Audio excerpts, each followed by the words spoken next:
Next question? Yeah, Kathleen, I think you kind of already answered the second part of that question, which really had to do with how would you govern differently than Walker in terms of reaching across the aisle, and also partly our final question, which had to do with keeping people engaged and bringing them together rather than following political interests.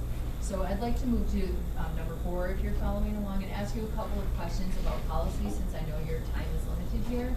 And you don't have to answer these questions at length, but we just really want to know your stance on a couple of issues that are important to our group. And the first has to do with education and the move toward privatization.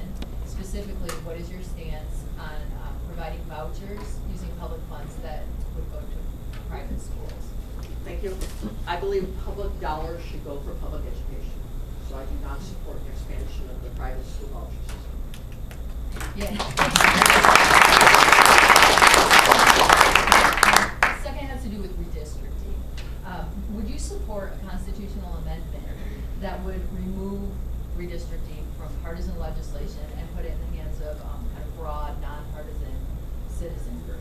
Well, I'd like to do it faster than a constitutional amendment. That takes a lot of time because you got to pass a bill 2 sessions in a row. So I'd like to do something faster than that. And my campaign has put out my position and what I would do on redistricting. And there are a number of good ideas nationally for how you ought to have a smarter, less political, less partisan redistricting process. I personally think the Iowa model is a really good one, but there are other good models too. And so I'm very supportive of having a redistricting process that is much less partisan than it is. I might add, on this issue of transparency, honesty, and openness, that we had the Senate recalls this summer, and that was right at the time the legislature passed what is, I think, perceived as being the most radical, unfair redistricting law that has ever happened in Wisconsin. I think it is viewed as that. That very same day that Governor Walker signed that redistricting law in place, he said that based on the experience of the Senate recalls over the summer, he ought to act in a more bipartisan way. I mean, that's the degree of this open honesty and transparency that is one of many, many examples of why people are so frustrated by that.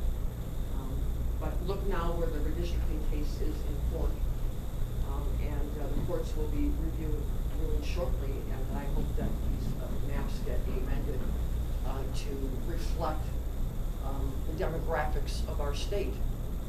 You wouldn't have any reason to remember this, but I vetoed the redistricting plan that we had done locally here 10 years earlier at the last redistricting round because it did not accurately allow for a person of color to be elected countywide to the county board, even though the numbers of people of color warranted such a position.